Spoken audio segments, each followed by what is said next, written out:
Allow yourself to feel this divine presence within you, to know this spirit of love that we spoke about earlier. It's within your heart, it's within your soul,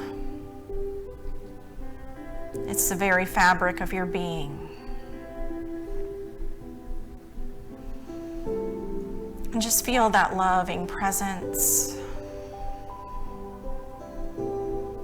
Know that you are welcome. You're comforted by this presence, at peace in this presence, calm in this presence, as it opens to clarity.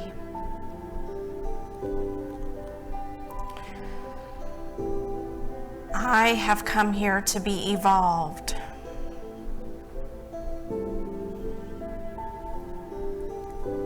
Take that into your heart and mind, this idea of evolution, of evolving your spiritual awareness, of shifting to a consciousness of clarity.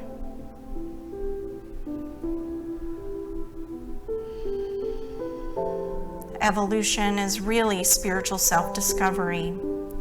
As you accept and release the past, allow your heart to take you to the depths of your being and uncover the truth that lies within you.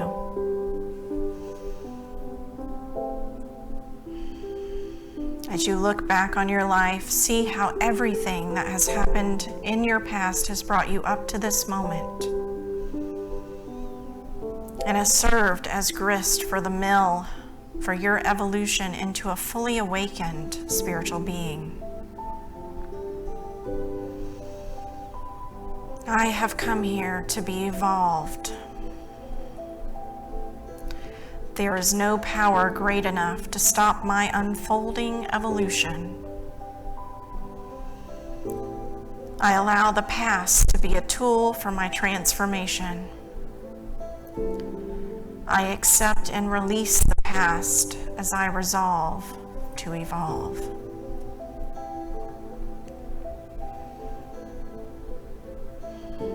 So I invite you just to sit in this stillness for a few moments in the clarity of this spiritual awareness, knowing that you are a spiritual being unfolding, taking that seed of potentiality and allowing it to expand outward, allowing it to grow. Sit in this awareness for just a few moments as we enter the silence. Enter the silence.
Know this for yourself. You have come here to be evolved, to be a spiritual being unfolding in this human form as only you can.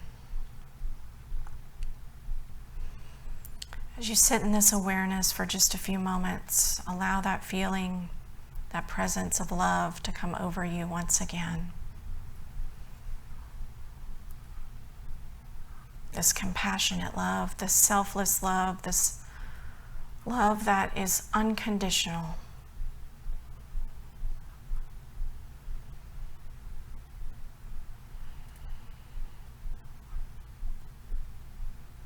Allow this love to light your way and guide your way, guide your journey. Not just through meditation, but through life, through the days and the weeks and the months and the years ahead. Knowing you can return to this presence of love whenever you need to.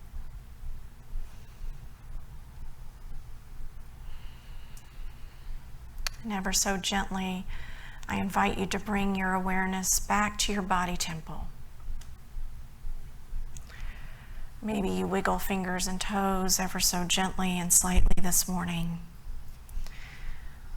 Maybe you allow yourself to roll your shoulders or roll your neck. Just bring some gentle awareness back to your body. And when you're ready, I invite you to open your eyes. Anybody get a moment of clarity this morning? A glimpse of that? Chloe enjoyed it. All right. If I get at least one person who enjoys that, it's worth it. Absolutely. So good morning, and thank you for joining us here today, whether you're joining us in person or online via Facebook Live. Thank you for bringing a presence here today and bringing your presence here today. So this month, our topic is honoring the light within. So last week, I spoke about honoring the light within each of you and honoring the light in each other, honoring the light as we move forward as a congregation together through this time of transition and change. We've done it before. We'll do it again. And so if you missed last Sunday's service, or if you missed Reverend Ron's final message as minister, which took place the first Sunday of the month, I invite you to go back and watch those. So this week I'm going to shift a little bit. I'm still keeping in mind this idea that we are in the midst of transition, but I want to shift to talking about luminous mind. This beauty that is our luminous mind, this beauty that is your luminous mind. So you might think about that. You might say, what about this term Christ consciousness? That sounds kind of similar. Maybe when you think of luminous mind, you think of super consciousness or spiritual consciousness, higher consciousness. Maybe you think about the idea of Buddha nature or Buddha consciousness. So what is this idea of luminous mind? Well, this is technically a Buddhist term, which refers to the brightly shining mind, or the mind that is of clear light, a mind of clarity consciousness. Now, this is believed to be by some scholars in the Buddhist tradition as the natural and pure state of the mind. The luminous mind, that Buddha nature, is the natural and pure state of the mind. Now, there are some varied schools on this. We won't get into the debates within Buddhism about if Buddha nature exists or doesn't exist. Much too detailed of a topic for today. But later schools in this philosophy, specifically the Mahayana tradition, relate this idea of the luminous mind to Buddha nature, to this potentiality, this inner potentiality, the seed of potential enlightenment within you, within me, and it's postulated within all beings. For how could Buddha have become enlightened if he didn't have the potentiality to become enlightened? Now in Unity, I was surprised to discover that not only do we have this term Christ consciousness, that Charles Fillmore used this term called illumined mind, illumined consciousness, to refer to this mind that is purified by the light of truth. So we seem to have something similar within Unity, this idea. There might be some differences on, is this something that it's innate, that is just there, that we have to awaken our connection to, or is it something that evolves? Those are two different strands of thought. But it seems to refer, at least in my understanding of it, as a sign of higher consciousness, something there, a spiritual awareness that is in the purity or clarity of spiritual truth, whatever that looks like for you. A mind that is clear and unfettered by illusions of separation, by the divisions we like to create. It's freed from attachments. The luminous mind is, in my opinion, is one that's accepting of change.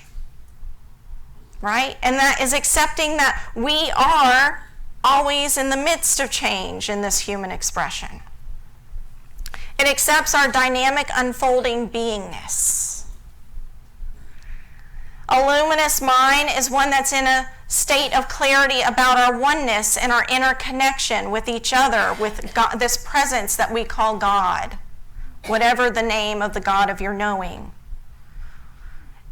And so it lets go of divisions, it lets go of all these ways that our human ego likes to separate and box things in and control outcomes, cling to attachments, expectations about the way things should be. How many of you are shoulding on yourself? I won't ask for a raise of hands, as I know we all do it, right? Now, I don't know about you, I can only speak about my own experience. Now, through my own meditation and prayer practice, I've gotten glimpses of what I believe to be this idea of luminous mind. It's a clarity of awareness, it's a sense of oneness. And yet, it's almost as soon as I come out of prayer and meditation, it's almost like a shimmering dream. Those kind of things it almost feels like it fades away. You can still kind of remember it, but you're not fully experiencing it. So I've realized that as a potentiality, luminous mind is something that is always available to us, but it takes practice to see it. In my experience, it's taken me a lot of patience, a lot of practice, and an openness to presence, an openness to letting go of the expectation of seeing it. If you go in expecting to see it, often those are the times I don't see it. Right? It's a state that seems to ebb and flow in and out of my awareness depending on where I'm at in my human journey, where I'm at in my spiritual journey. And so while it is not a state that we are continuously aware of in our human experience, it seems to be a state that we all have access to. So, as I spoke of before, there are certainly times where I felt like I've gotten glimpses of this luminous mind, of this state, times where my ego seems to disappear, times where I'm able to release attachments to past and future, times where I sense this oneness, this interconnectedness with all that is. Maybe you've experienced something similar in your prayer or meditation practice. Maybe you've experienced something similar if you were sitting on the beach looking at this magnificence and feeling like you're a small grain of sand that is interconnected with everything in the universe. Maybe you've experienced that. Yet for me, I realize it's not a permanent thing I'm aware of. It comes in and out of awareness. And here's the thing. I don't know at this state that I want it to be a permanent thing that I'm aware of. And you might be saying, well, why not? And I'm saying, I'm in this human expression. And so I want to also enjoy this journey, this human experience that I'm expressing as. I don't want to be so focused on the endpoint, on a destination of experiencing this luminous mind that I miss out on the experience that I'm having right here and right now. And maybe you feel that way too. So Charles Fillmore differs a little bit than Buddhism in his viewpoint of the spiritual process of evolution. And he proposes that an illumined mind or Christ consciousness is a potentiality, but it's a potentiality that unfolds as we go through this process of spiritual evolution in this human form. So I'm going to share a couple quotes with you. I'm not going to fully interpret these for you because I want you to take them and ponder them for yourself. In Keep a True Lent, he says, in every person, the Christ or Word of God is unfolded. It is an idea that contains ideas. Evolution is the result of the development of the ideas in mind. He goes on to say, what we are is the result of the evolution of our consciousness. And our consciousness is the result of the seed ideas sown in our mind. Therefore, spiritual evolution is the unfolding of the Spirit of God into expression. It is the development achieved by humankind working under spiritual law. I see that as him thinking about this as a kind of seed that not only do we have to nurture with other seeds, we have to plant it, and we have to water it, and we have to fertilize it, and we have to nurture it to grow. And it might surprise you to know that he also looked at Jesus' life as a kind of parable for the spiritual unfoldment. In his book, Christian Healing, he says, quote, Jesus was himself a parable. His life was an allegory of the experiences that humankind passes through in developing from natural to spiritual consciousness.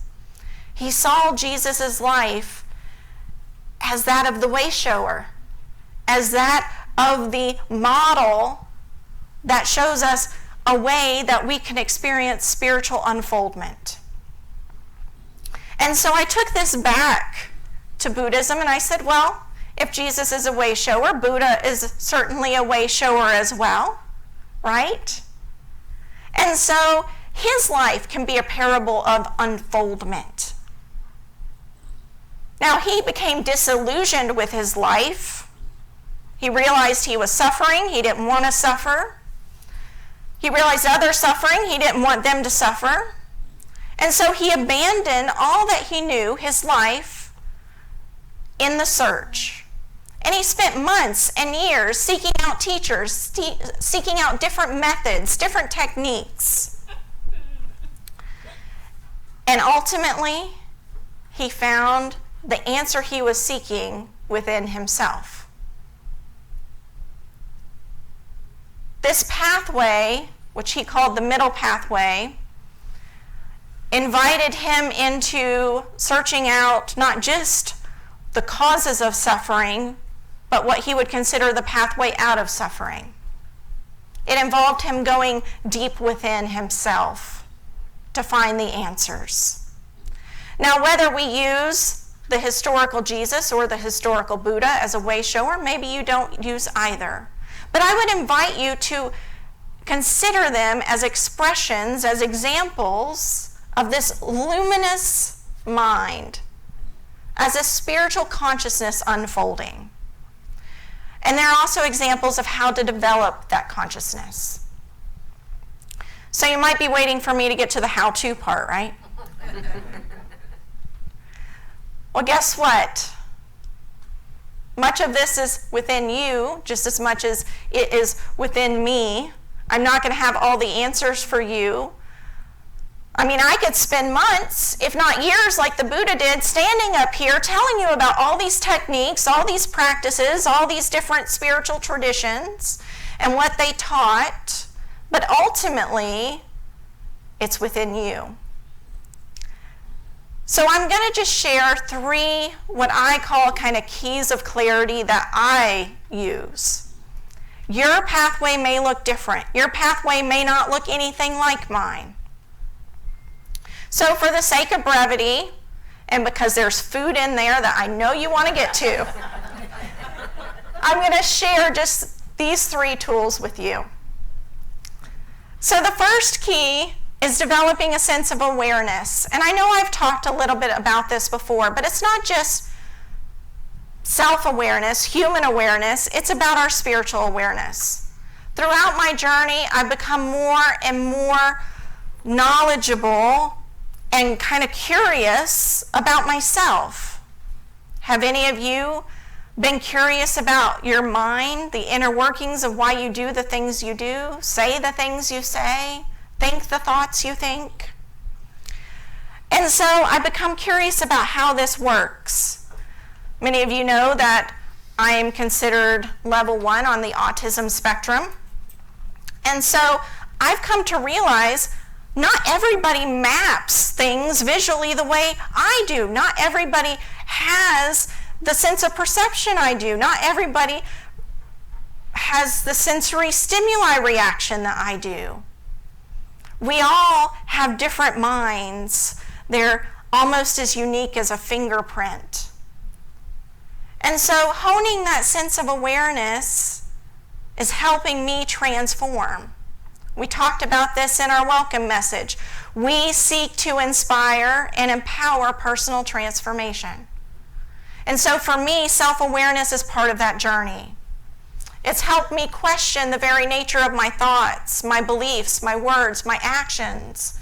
I'm open to examining the intentions behind them. I'm open to seeing from a new perspective, to challenging my assumptions. I'm open to transforming my mind. And when it comes to change, that can be something that's really hard for somebody on the spectrum to lean into. And when we look at the lives of both Jesus and Buddha, we see that they too must have experienced some moment of self-awareness, but also a moment of spiritual awareness, a moment of spiritual realization, of spiritual truth. What that looked like for Buddha was probably different than what that looked like for Jesus. Different words, slightly different techniques, but they both found their way. And so there's a point where they both became aware. And they dove a little bit deeper. And they asked themselves questions and they challenged their assumptions. Jesus challenged some of the very laws and the way they had been interpreted to seek a new interpretation. These way-showers work to transform their thoughts, their beliefs, their words, and actions. They transform their minds. And if they hadn't transformed their minds, would we be having their teachings in front of us today? Probably not. It's that process that they went through is what we look for and what we kind of are inspired and empowered by, and why their teachings have lasted this many years. The second key I want to share with you is a contemplative practice, some sort of contemplative practice. For me, that is prayer and meditation. My prayer often has a period of stillness when I'm praying by myself, and my meditation definitely has links of stillness. So whatever you call that, prayer, meditation, whatever that is for you, some sort of contemplative practice, it's worked for me. Now I can say on a physical level alone, I see benefits in the meditation practice. It helps relieve my anxiety, for one. It helps me center myself and calm my body down. And when I'm feeling the sensory overwhelm of things going on, it's often a way for me to calm my physical body down, my heart rate, my blood pressure, those kinds of things fall into a nice calming pace. But I don't know about you. Have you ever come out of meditation and felt renewed, felt restored? It's almost like a power nap, right? So I use it too as a way to kind of regain energy, right? It can be just as good as getting that 20 minutes of shut-eye. Now, on a spiritual level, though, I realize this is where I've found some of my deepest insight, my deepest sense of awareness of our oneness, of our interconnection, of the love we share. And so if you look at the lives of both Jesus and Buddha, you'll know that they too sought out contemplative practices. Jesus went into the wilderness. He fasted and went into the wilderness for 40 days. Now, the Bible doesn't tell us if he prayed or meditated, but I bet he did. He had some sort of stillness, some sort of inner reflection process during that 40 days. If he didn't, I don't know how he defeated the ego mind, which is represented by the devil in that story. But even if we say, well, did he, didn't he? We do know, according to the stories, that he would go apart for a while just to pray.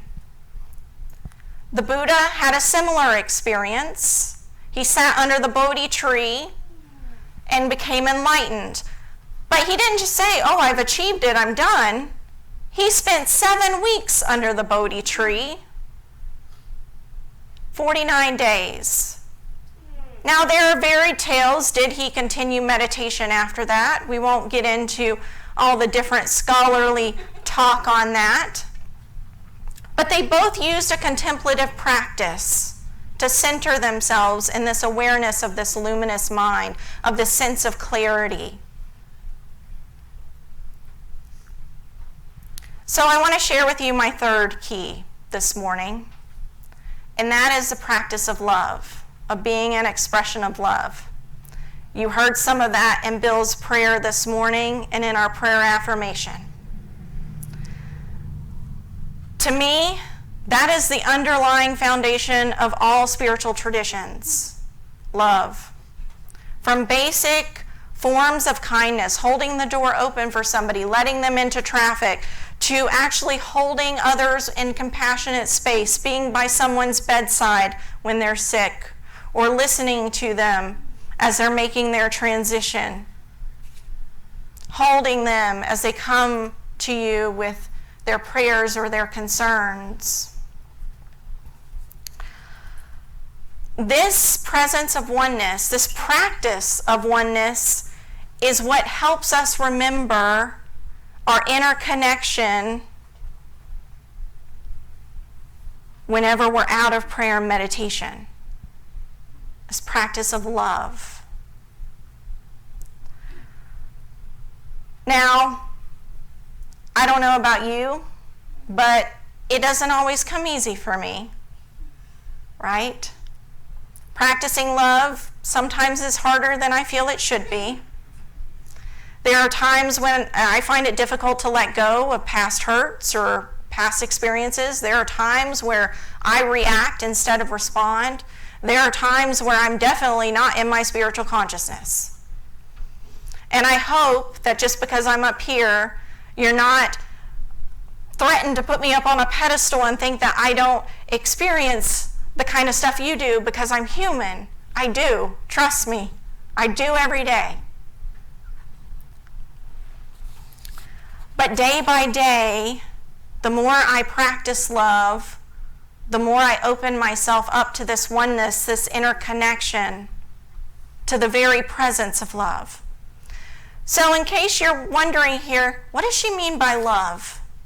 Well, I'm not referring to any sort of physical principle here, physical love, romantic love. I'm talking about a kind of compassionate love, a kind of unconditional love, a kind of selfless love.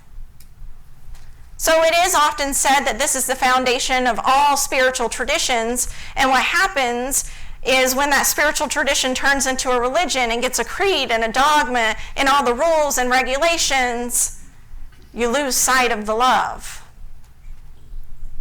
So here in Unity, we try to keep the focus on love. We try to keep the focus on the principles, on the actual teachings of Jesus, rather than the teachings about Jesus. So when we speak about this love, we're speaking about a higher form of love. You might think of that as the term agape love, or in the Buddha tradition, it's referred to as metta, a kind of loving kindness, that wanting the best and the highest for others, seeing them in the light and the love of that Christ consciousness, that Buddha nature. So I hope that we each can continue and will continue to practice that love in the days and the months ahead during this period of transition. I know there's some fear there. I know sometimes we might react, sometimes we might get our feelings hurt, but I'm hoping that we can return to that place of love, that we can see each other in this hallway and still recognize that there is love. So as you go about your week, I invite you to take these 3 keys: awareness, contemplation, some sort of contemplation, and a practice of love with you as you go about. Maybe it's for you, maybe it's not. Maybe you're inspired to make it your own. But I hope that you take away something from today's message. If nothing else, maybe just smiling and being the light that somebody sees today. So as I close here today, I want to part with the following loving kindness prayer. May you be well. May you be happy. May you be free from suffering. May you become aware of the spiritual truth within you. May your thoughts, words, and actions always be loving and kind. Namaste.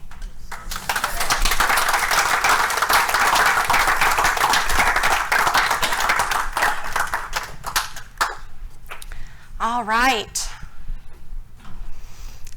So it's time for our offering blessing, and it's time to enter into that consciousness of giving.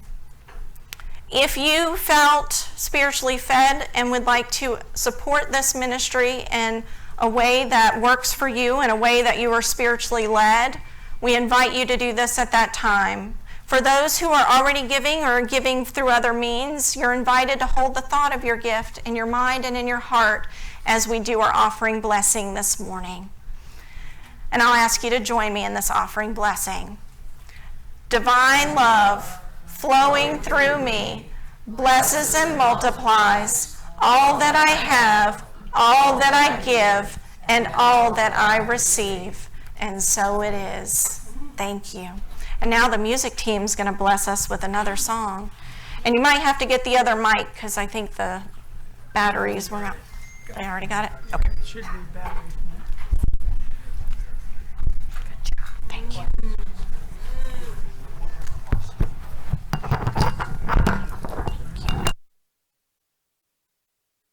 Ready? Yeah. Well, I am loving the fact that we have so many of our Unity singers here today. Susan and Brian, myself, here's Tim and Rosalita, Ann and Dottie. And we're just thrilled to have all of you here today with us to sing along. And I want you to watch for the line in this. We're singing Our Thoughts, Our Prayers. Watch for the line that says, seek a higher consciousness, a state of peacefulness. Here we go. 1, 2, 3, 4. Our thoughts are prayers, and we are always praying. Our thoughts are prayers. Be careful what you're saying. Seek a higher consciousness, a state of peacefulness, and know that God is always there. and every thought becomes a prayer. Think in her light, and you're creating sunshine. Think in her love, and you connect with God mind. Seek a higher consciousness, a state of peacefulness, and know that God is always there. And every thought becomes a prayer. And every thought becomes a prayer. Thank you.